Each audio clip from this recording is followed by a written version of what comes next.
you're talking about leadership challenge here, because the ability for a leader to get the best out of their workforce, how should they navigate that process of creating a system that is beyond and outside of themselves? What would you say to that? One of the mistakes people make is they go, I have an open door policy. You can come in at any time. But then you get mad when your employee go 2 steps up and talk to someone else and didn't talk to you. Well, you said there was an open door policy. Say if you're the youngest sibling and now you're hiring your older sibling to come in and now you're going to manage them. A lot of times that family hierarchy, they think is supposed to come over to the business. Well, it doesn't always run so smoothly. When I look at my business myself, I tell people I don't need another Krishna.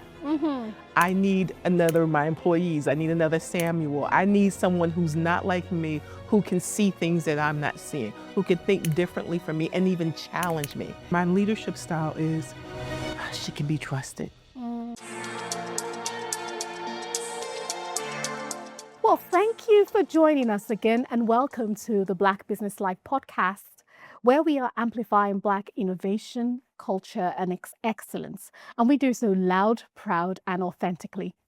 Our podcast exists to shed the light on experts and insights and strategies from those who have scaled their businesses significantly to those who are in the trenches. So we are bridging this gap because we believe that representation drives aspiration. When you see somebody who has walked in your journey, that journey becomes attainable and reachable. And that's why we'd like to bring in experts into the studio. And today we have one of such with us. We've got Miss Krishna Powell here. Welcome, Krishna. Thank you. It's my pleasure. Thank you for having me. It is lovely to have you in the studio. Thank you. And Krishna is the founder of HR for Your Small Biz. Yes. It's a consultancy, a boutique consultancy and talent development firm, which is based out of New Jersey. So we're so glad to have you here in our Dallas studio. But the interesting thing about Krishna's business is that her work spans all across the world. She has traveled to Europe. Yep. She's been to Singapore, Asia, pretty much, Africa. Yes. So she understands the diversity that exists today in the world, in the workforce, but at the same time, she understands the multi-generational differences and diversities in the workforce. So as we are now in the Small Business Month of May, we are going to be looking into that in much detail and what it takes for a small business to embrace this multi-generational diversity in a way that will drive growth and continued wealth generation for their businesses. So, Krishna, it is a pleasure to have you here once again. I'm so excited to be speaking to you as well as to your audience. Yes, and what is it like being in Dallas? Because you've been busy in Dallas this week, haven't you? I love Dallas. I love Texas altogether, and they always keeps me busy because you have such a huge population of entrepreneurs. And so just being able to be of service to them, like you said, I'm based in New Jersey, but our clients are literally all over the world, especially when you talk about human resources. We have a definitely diverse group of entrepreneurs that we service. Yes. And you are known as the multi-generational expert. Yes. I mean, that name doesn't come with a small tag attached to it. Tell us about that. Why have you been labeled with that? So for 30 years, I've done human resources. And during my time in corporate America, my executive, my leader, my vice president found that I had a really special gift with working with incoming professionals, new professionals, college graduates, and just standing in the gap between the newcomers as well as those who are tenured or seasoned employees and helping them work through their conflict. And so after doing that experience and even doing some coaching with them, I decided, you know what, let me step out on my own because I realized this is a global problem and not just an organizational one. And so one of the young professionals nicknamed me and said, I'm gonna call you my multi-gen leader. And it has stuck ever since because I do. It's, we have 4 generations in the workplace. So it's everyone from a Gen Z all the way up to your baby boomer. We do have some what we call silent generation, traditionalists over the age of 81, but they make up about 1% of your workforce. But if you think about it, yeah, you could still have a great grandmother sitting there going, I love what I do and I'm gonna keep on doing it until I can't do it anymore, even if it's just work one day a week. They're still a valuable resource. Yes, they are a resource, aren't they? And now when we think about small businesses, I know you really focus on harnessing that wealth of experience Yes. for small businesses. Tell us a little bit about the work that you do and how you have been able to navigate that in your own small business, plus for others as well. Well, for myself, if you look at my team, you will see I do have a multi-generational team. I take great pride in that, a multi-generational, multicultural team. They speak Spanish, German, and Hindi. Um, and, I find Gen Z, they're brilliant. And also having them to understand what it takes to partner with someone old enough to be their parent or grandparent. And so tapping into that workforce, you get they really do impact the performance, the productivity, and the profits in your business. They have a true global perspective. And so being able to share that with other leaders with how that looks, especially other entrepreneurs, because many of them do have family-owned businesses. And so how do you get the grandmother, the aunt, and the kids to all work together? And so being able to show them what does that look like so everybody understands their role and position so that the business not only just survive but thrive is what we need to make sure that's taking place.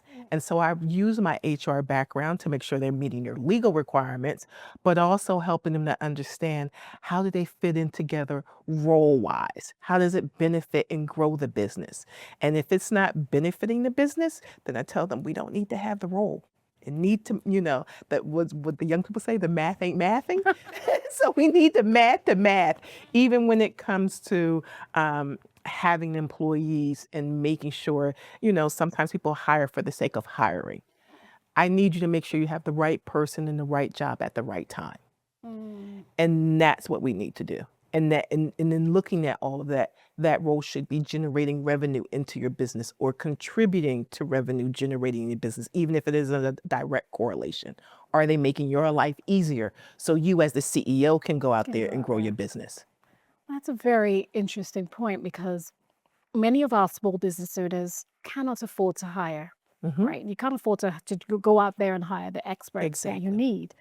But sometimes you are able to pull in a family member a day a week, or at least come and offer your advice, etc. But then you've got all the family conflicts that come with that arrangement. But what I'm hearing you say is that there is some untapped sometimes value in having expertise that has seen it all. But also, you talked about the millennials who have fresh eyes that can see things differently as well. So how could small business owners try to leverage that without, as you said, making sure, without losing the core value that employee brings? So the depth of experience, the insights, and also the exuberance that sometimes you need to look ahead. Tell us a bit more about that. Well, first, for the staffing issues that you were sharing, what I remind leaders is that, and executives, entrepreneurs, I still call them leaders and executives because many of them have transitioned into into their own business, is that when you're looking to hire, you don't actually have to hire a full-time person. You can do the interns, you can get consultants, you can get temps. It could be project-based work. Either way, I still need you to look at them as a member of your team that need to be developed, that need to understand, like you said, the core values of the business and make sure they can embody that. And then do they fit into the role that you foresee them in? Or do you ask them, how do you see yourself with learning or knowing what you do about my business? And that way, again, you make sure they're the right fit for the position.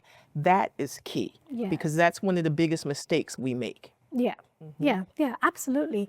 And it's almost like you're talking about leadership challenge here because everything you're leaning on is more the ability for a leader to get the best out of Right. their workforce, isn't it? Exactly. And it's the same either in the corporate environment or in the small business environment. It's just that in the small business environment, you have much more pressure because you have very, very limited resources Right. and there is a lot to do.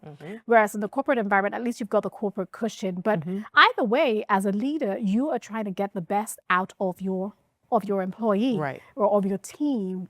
So let's take it a step back a little bit and think about that solopreneur, that person who has started a business and has worked out for themselves what is the magic formula for their success. So they know, this is how I sell, this is what products I sell. I have mastered that process by myself. And now they're looking to replicate themselves in others, right? And that is a core leadership skill that is going to drive anyone's success wherever they are. Now, let's look at that a little bit. How would they, or how should they navigate that process of creating a system that is beyond and outside of themselves? They don't want to be the maverick of it all, right? So what would you say to that person? So what I usually tell those leaders is the fact that, one, you're not going to find someone to be a mini you. What you have is the foundation.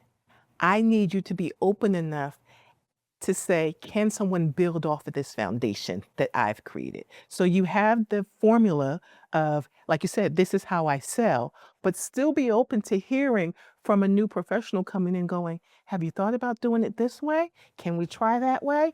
Because you never know the leaps and bounds that may take your business. Sometimes because like you said, as entrepreneurs, when you go from being a solo entrepreneur, you've done everything. But sometimes you didn't do it at 120%, 110%, because again, your hands are in so many places. Now you got someone who's going to be 100% focused and who can say, "Ooh, I can do this smarter and faster, and it can look like this." Yes. If it's not going to be of a true hindrance to your business, why not give it a try? Why not allow your employee to step a little bit outside of the box and see what happens? Because you'll be pleasantly surprised that, wow, something that you would have never thought of has taken place because you allowed this employee to go, okay, now that I've taught you the foundation, now let you build off of it. Let's see what you can create also to help grow the business. So give them the freedom to expand and not just fit into the cookie cutter, because if you have lots of mini yous, then there will always be significant gaps. When I look at my business myself, I tell people, I don't need another Krishna. I need my employees. I need another Samuel. I need someone who's not like me, who can see things that I'm not seeing, who can think differently from me and even challenge me. That's the greatness of being an entrepreneur, is that you're able to get these ideas and immediately take action. You don't have to do what corporate America exactly taught you. Again, they were the skeleton, the framework. But Correct. now as an entrepreneur, you can go out there and you can do the thing and take it to a whole nother level that corporate America could never do. Yeah. And so that's the thing that I like to remind leaders, is that allow your employee some freedom, some creativity, hear what they have to say, and let them try. Let them try when appropriate. Let them try some of the things. Of course, when they're new, learn the foundation, learn exactly what I want you to do, how I did it, and etc. But 6 months from now, I'm expecting you to start coming through with some ideas. Yes. Because you don't want to be the only one generating Ideas. That is true. And that is a founder's trap. Like, many founders find themselves in that environment where it's a frustration. Right. They're like, I got this person in, they're just not coming up with new ideas. They're not creative. They're not innovative. But you've actually made them to be uneventful, right? Exactly. And so is that a word, uneventful? Oh, gosh, I don't know. But there we go. But you've created that. You've turned them into mini yous. But then it's about knowing when to pull back or when to step back and allow them to blossom. Exactly. So you have to take the time, and that's why it's important to have a business coach. That's why it's also important for entrepreneurs to have HR. Even when you're trying to make your first hire, trying to figure things out. In my business, I work with entrepreneurs before they even make their first hire, as they're starting to think about things The reason why is that we want to make sure your core values, the foundation, your ideal client, what does that look like? Let's start putting the language around it. Let's start thinking about your employee handbook before you get an employee. So that way, when you have an employee, you're not now scrounging trying to figure out, oh, now I got to do all these things. And at the same time, the employee comes in feeling like, you were prepared for me. You were organized. You have a vision for me. And I'm not just, and you're not winging it for my position where, like you said, they're hiring someone, they go, oh, well, they're not doing everything. And I'm like, but did you tell them what the everything looked like? Did you come up with the 30, 60, 90-day plan? Or did you wait until now you're 60, 90 days in, now you're frustrated because you thought they were going to come in and just pick up the ball? Well, what ball were they supposed to pick up? Because when you're an entrepreneur, there's 100 balls lying around. So how are they to know? And so that's why it's important to work with someone such as myself before you hire the person, or even before you bring in a family member, so that way people know their roles. Because even with hiring family members, say if you're the youngest sibling and now you're hiring your older sibling to come in and now you're going to manage them, well, it doesn't always run so smoothly when you're hiring family, because a lot of times that family hierarchy, they think is supposed to come over to the business. Like, you're supposed to listen to me. I've been your big sister for the last, I'm 10 years older than you. How dare you? And instead it needs to be, but I'm the CEO of this business. Company. So what I do is spend time in family businesses, helping family members understand their actual role in the business and what that looks like. And then talking about how we make sure that does not cross over into family life where, oh, I'm mad at you at work, so now I'm be mad at you when we get it at the next family reunion or get to mom's house, I'm going to tell on you. And so just talking about what does that look like? How do we keep this relationship professional? And then how do we still keep the personal intact as well? Yeah. Well, you're touching on a very important topic there. I remember one of our guests, our first guest, actually, the first podcast guest, Carla Trotman, she was referring to how she basically bought out her father from their family business, and she bought the business, so it's 100% owned by herself, and she's got her siblings in the business, her younger siblings, obviously big sister. She kind of expected to take care of them, but she actually made up her mind. In her book, she talked about how she made up her mind, and she basically owns the business 100%, and obviously other arrangements are there for her siblings, but her parents are still alive. She's running the company, and there's all this dynamics happening as well, and then she's got her own immediate family going on, but she was able to put frameworks and structures in place because she had business coaches, she had an advisory board, she had people around her who were able to advise to move forward. Now, having said that, this is a big topic, right? When you're talking about succession planning, who's going to take over the business, who's going to run with the vision, and sometimes you even have succession planning, whereas you're taking over leadership of the organization, but the parent is still involved in the organization, probably because of the residual knowledge that they have, or whatever the relationship might be. And you also have your own children, so that is a multi-generational workforce, right? You're trying to bring in your own children, bringing them in, getting them involved in the business. You've still got an older parent or auntie, uncle, who's still sitting on the board somewhere, and then you have stepped into the CEO role. Tell us about that. Tell us about how those who find themselves in such situations can navigate the nuances of those complexities. So again, that's why I always say bring in a professional, because when it comes to those relationships, there's a lot of emotions involved. And the parents can easily be offended that you are the child. Here I am gifting you something, and how dare you tell me what to do, or you're no longer going to do things my way.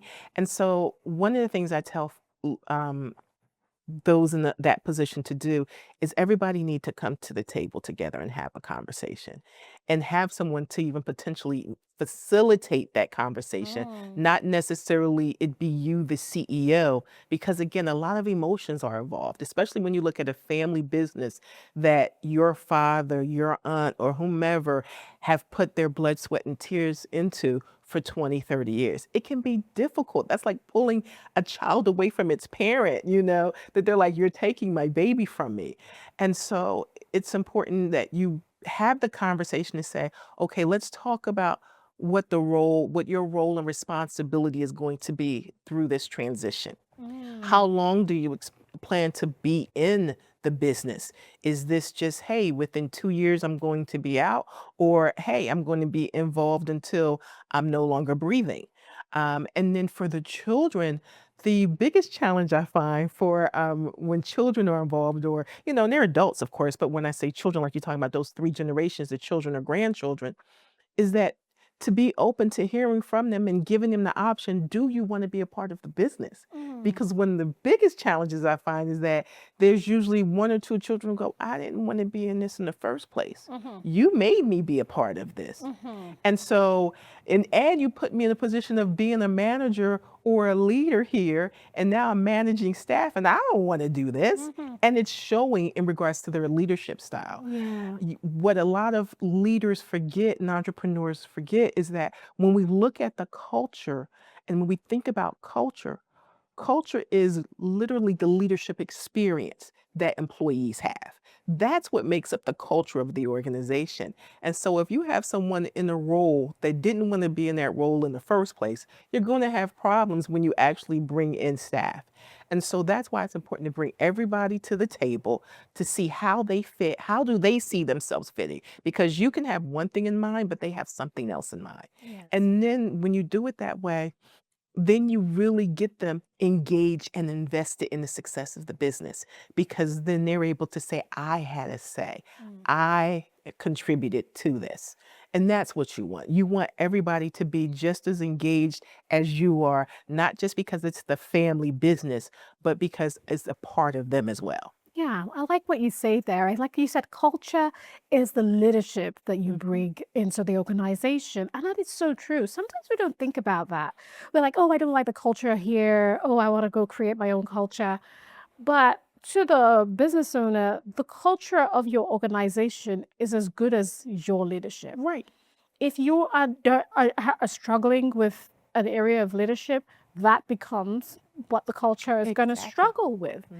And so let's talk about how leaders could navigate this, particularly when it comes to workplace wellness and stress management, right? There's a lot going on right now in the global economy for Black business owners in particular, or for ethnically diverse business owners. There's a lot of issues that have been faced, and that itself could amalgamate to stress on the inside.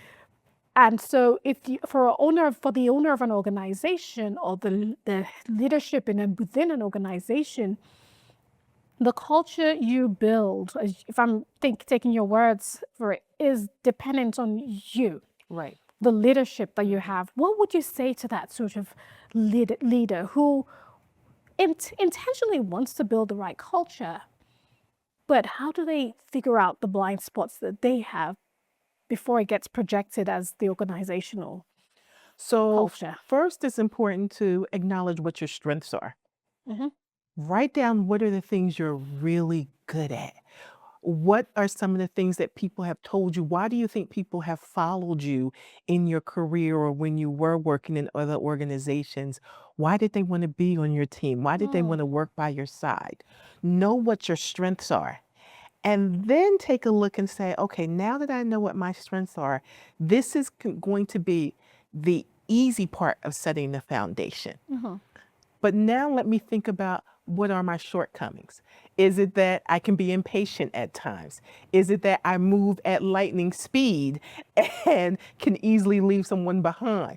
Or is it the fact that I like to take on all the projects? The other thing is, do I do as I say? Because with managing today's workforce, this is not the generation that you do say as I do. No, no, no, no, no, no. I will do as you do. And so with this generation of employees, they're watching you. They're looking to see, how are you behaving? Are you patient with people? Are you engaging? And so you need to know that about yourself, so that way you can go, I need to find others who will step in, and this is their strength, where my they make up for my weakness, and I need to embrace that. And in that way, when I come up against it, I don't look at it as an obstacle, Yeah. but a welcome difference that I need to have. You need those differences in your business.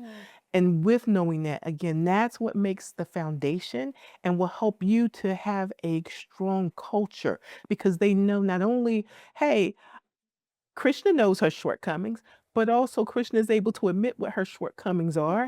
And I'm able to tell my team, that is not my lane. That's why I hired you. So help me figure out how to be better, and I'm looking at being better. And so my staff loves that. That's why they've stayed with me as long as they have. I don't have the huge budget like corporate America, but because they value, they respect it, and I'm willing to admit I'm not perfect and say, you know what, let's do this together. It makes all the difference. So that culture becomes where my leadership style is, she can be trusted, and she could be vulnerable, and she could be transparent. That's what you want them to see. One of the mistakes people make is they go, I have an open door policy. You can come in at any time. But then you get mad when your employee go 2 steps up and talk to someone else and didn't talk to you. Well, you said there was an open door policy. Yeah. So that meant I can go speak to anyone. Yeah. But your behavior now, you're telling me you're upset with me.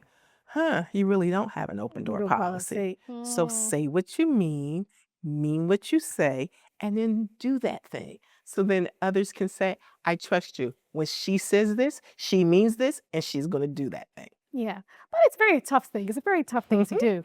There's 2 areas I want to dig into. One is when you talk about trying to open door policy, do as I do, not as I say. But I've spoken to many business owners, particularly micro business owners, and they're like, okay, I really want to do this right. I want to build the winning team, but I don't have the money. I cannot hire, as you said. Okay, maybe you can bring someone in part-time. That's great. But they can see the vision. They want this healthy workforce. They want the culture. They want that. But they're having to get a freelancer here. They're having to get an admin staff there. It's all messy. And they're like, ain't nobody building a culture with all this, right? So our first question is, for those who are going to make that leadership decision and hiring decision, what should be their first hire? So your first hire really needs to be, I say, look at your business. What are your goals? Like you said, so you have these huge aspirations, but what is the first step towards that? That's the employee that you need to hire who help you will get to that first step. So if you say, the first step in my business, Krishna, here is what I'm doing now. I'm doing $10,000 in revenue, but I want to go ahead and I want to now get connected to the mall and stores in the mall, and I want them to know about my products and services. Okay, so it doesn't sound like you necessarily need an admin. You may need someone who is going to be like your sales representative, who's going to go out there and put your products in front of certain people and things of that nature. So that's why I say, you look at your big dream, and then what is the first step towards it? Is it that, or is it, you know what, I need to sharpen and clean up what I have? Okay, well, now you need an admin. That makes sense because your admin is going to help you organize. Now we need to make sure this admin has experience with helping people clean up their files, with helping with the paperwork, if that's what you're getting behind on, or the follow-up with the customer service. You can have them do more than one task or responsibility, but we need to figure out, looking at your big dream and now taking it and say, now let's do the first baby step towards that. And then that's how we figure out who is the next member on your team that you need. Because for others, it may be, Krishna, I'm doing this by myself, but I want a government contract. And so now with me winning the government contract, now I got to hire 20 people. Okay, now you need HR in. Or, okay, now you need a project manager because we need to make sure all those I's are dotted and T's are crossed and those boxes are checked so that when you fulfill the obligations of that contract. Okay, that's what you need to hire. So that's why we need to look at your business in as individually, and then figure out who is that next person based off of the goals that you have. If not, you'll be hiring and you'll be frustrated because one of the first things people do is go, I'm hiring a virtual assistant. I was going to say Well, that. what is Yeah. the virtual assistant for? What exactly are they going to do besides pick up the phone for you? Do you have specific tasks such as he or she is doing the follow-up work? They're making phone calls for me. They're not just scheduling appointments. They're actually doing like mini sales calls and telling people about us or things of that nature. How are you utilizing them? And does that make sense for your business? Or do you actually need someone boots on the ground? And like I said, they're going connecting with your future customers. They're going to the Chamber of Commerce events on your behalf because you don't have an opportunity to go there. What are they doing? And so that's why it's important to know what is the goal that we need to have based off of, hey, here's the initial first step in the business, or that I now need to take based off of where I want to go. Yeah, I like what you're saying because it's an eye opener in many cases because there's everybody's getting the VA these days. Right. Everyone is doing all that stuff. So it's great to hear you say that out loud. Like you don't always need a virtual assistant, right? And it's not so expensive to have a salesperson because usually when people think about a salesperson, they're like, oh my God, commissions. Oh, I cannot afford this. Right. But well, if that person is really good, Right. and if they can get that extra $50,000, $20,000, whatever it is, then you have the money to pay them. Exactly. Exactly. Yeah. And then sometimes, like I said, if you're looking to make a little bit of a mini you in regards to, like Krishna, this is what I know sells. This is how I know my product sells. This is my script that I follow, and this is my success rate. So I know that this script works. Okay, well then why aren't we training, like I said, a college student? And it doesn't have to be a random college student. I've created partnerships for my clients at nearby universities, and they work with the professors, and they're sending me the best and brightest students, their honor students, the one who they know is going to do a bang up job and who's using this experience to get credit. So they have every investment, not just financially, but they're like, my grade depends on me being successful in this role.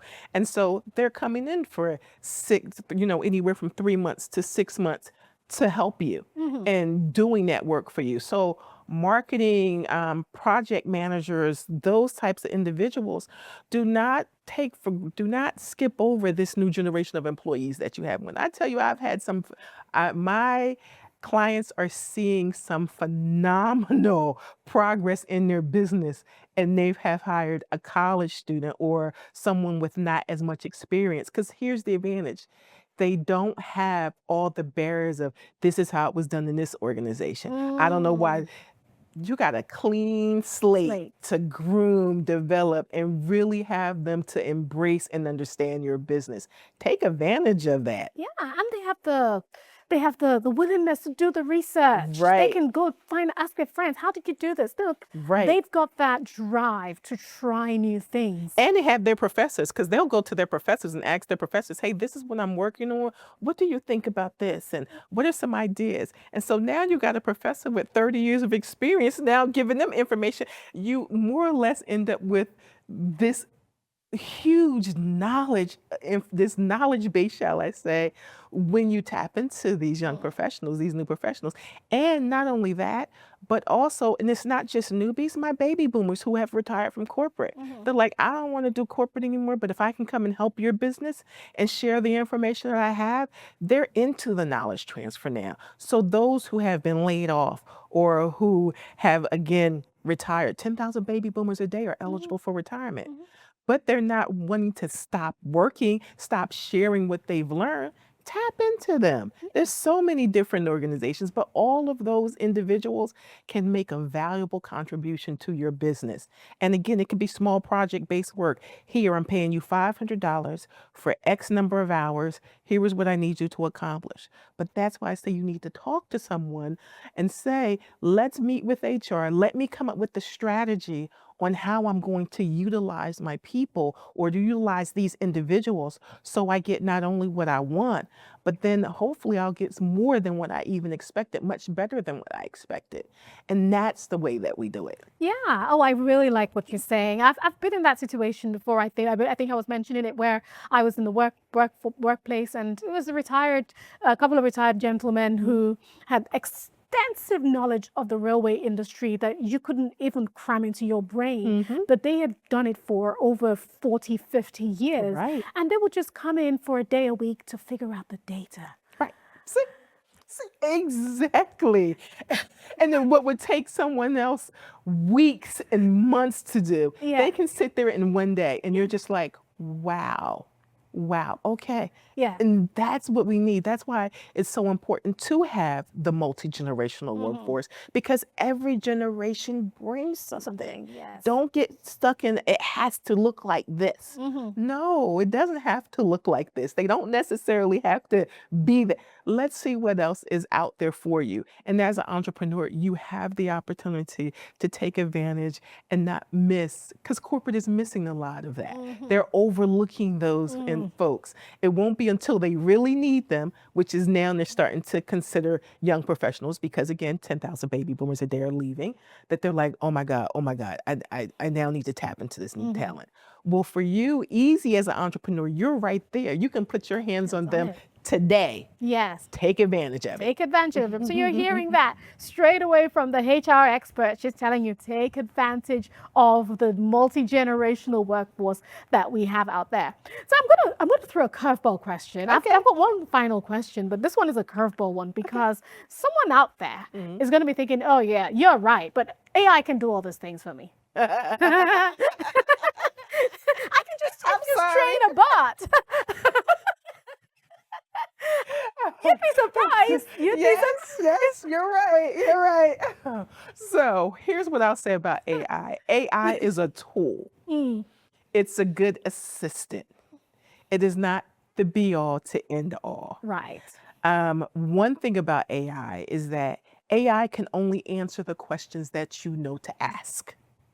As an entrepreneur, there are many things that you don't know. There are many things that you have not seen or yet experienced. Right.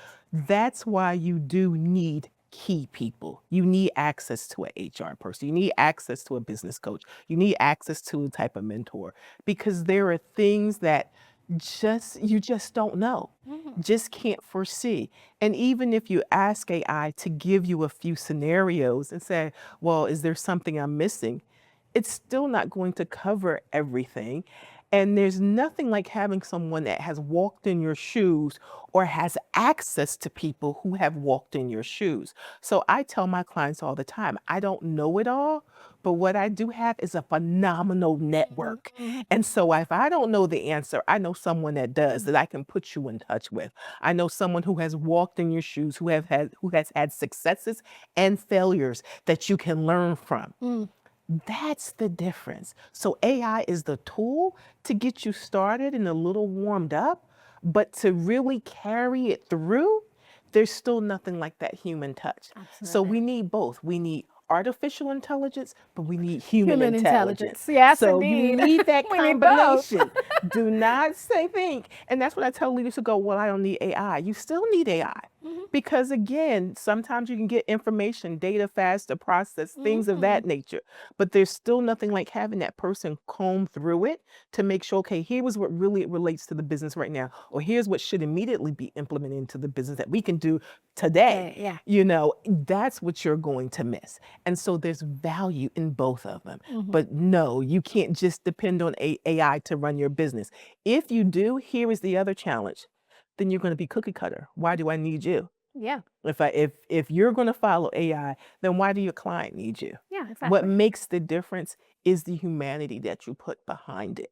And so you don't want to lose that touch. For things that we can do, processes and repetition that AI can help us out with, by all means. But this has all the goal, in my opinion, of AI has always been for us to be smarter and not just work harder. And that's what I want entrepreneurs to do. Yeah. Work smarter. Because studies have shown today there's a cognitive decline because there are people depending so heavily on AI. Yes. And so we are missing that creativity, that innovation, and having it be based solely off of what technology can create versus what the human mind is able to do. Yeah. So partner the two together. Don't separate them. We need both But of they them. both of them. Yeah. I like that. And you talked about not work harder, work smarter. You know, many of us work hard. We've been trained to work hard. Yes. Hard work is in our veins, Exactly. literally, as Black people. But what you're saying here here is work smarter, work strategically, have your board of advisors, hire in for diversity, Exactly. bring in the human elements, because it's a combination of all these things that actually Yes. brings the innovation, right? Exactly. You got Yeah. it. Yeah. Wow. This is amazing. I'm just so excited. You know what? Like I've been really excited to have you on board because it's important for people to hear this, right? And but also as business owners, not to think of this as too far a reach. Like hiring is not that of a challenge. It's hiring towards the right goal, because if you can move the needle on that goal, your business will scale, Exactly. isn't it? And Yeah. that's it. You hire the right person. Imagine hiring the right person and they're not only generating enough revenue for their salary, but they're making 3, 4, 10 times the amount of their salary because again, you have them focus on the right goal for your business. And now you could be like, okay, now I'm going to hire additional folks. Yeah. But that's why let's talk about it. Let's strategize. There is a human strategy that needs to be a part of your business strategy. A lot of times people think human resources is after the fact. And if you wait till after the fact, you're going to have some headaches and some stress and lots of gray hairs by the time you get to me. And you're going to be like, oh my God, I should have came to you earlier. Let's talk about it now while you're in that development phase. So that's the consultation part of what we do at HR for Your Small Biz. It doesn't have to be full blown. I have to have an HR person and they have to come in and do all this. No. Let's do the baby steps and get you ready. Yeah. Here you go. Krishna's here. She's here. She's based out of New Jersey, but she can work anywhere in the Yes, we have world. quite a few clients here in Texas, matter of fact. Yes, indeed. So, how can our community reach you? I have two more questions. How can we reach you? And the second question is, what? Let's answer that first question first, because the second question would be, what will be the one thing that you will say to the community that will help them move the needle forward? So how can they reach you, and then what's that? So you can reach me at HR, the number 4, yoursmallbiz.com. HR, the number 4, yoursmallbiz, biz.com. So that's how they can reach me. And one thing that they can do to move the needle forward is stop trying to figure it out alone. You were not meant to do this entrepreneurship. You start out as a solopreneur, but part of the solopreneur, the success of being a solopreneur and an entrepreneur, transitioning to being an entrepreneur with staff, is the fact of the relationships that help you grow and move your business. You don't have all the red tape corporate has. That's again one of the advantages. And that's what you need to tap into is your strengths as an entrepreneur, is the relationships, is the connection, is having someone such as myself, a business coach and different folks on speed dial to say, hey, this is what's going on. Can you help me? Here is where I want to go. I need to bounce an idea off of you. That's the difference. That's how you move the needle, is by not trying to move the needle by yourself. Exactly. Yeah. If you go alone, you will go fast. If you go together, if you go with others, you go far. And that's what you want. You want your business to go far. You want it to be 20 years, 30 years. And in going far, you want that money to go far too. And to do that, you need a team. You need a team. Yes. Well, thank you so much. It's been such a rich and enjoyable conversation with you. My pleasure. And we're just so thankful to have professionals like you in our corner, in the business world, and also in the community as well. And when we have our guests come to the podcast, what we also ask is what the community can do for you. So Krishna, you've poured into us, you've shared, you've taught us, you've kind of taken us in different directions. What can we do for you? What would you like our community to do? So if you know anyone who need help of any of the things that we just talked about, tell them they don't have to do it by themselves. To reach out to that little girl from New Jersey, Krishna, at HR for Your Small Biz. She got a team that can help you. And it doesn't matter if you need someone that speaks Spanish. We got someone that speaks Spanish. But you don't have to do it by yourself. So let them know. Krishna's here to help you. You don't have to do it by yourself anymore. You got support. I'm here for you and my team will be there. Wonderful. Well, thank you. Krishna's here. Reach out to HR for your small business. Whatever your business needs might be, you may be in the construction industry, you may be in the beauty industry, you may be in the professional services industry, you may be in the education industry. Every business needs to scale, every business needs to grow, every organization needs a chance to breathe, and HR for your small business is right there to support you. Thank you. Thank you. So thank you, everyone. It's been another fantastic episode. Happy Small Business Month, and wishing you more success. This is Tolu on the Black Business Life podcast, where we amplify Black excellence and innovation and culture loud, proud, and authentically. Have a nice one.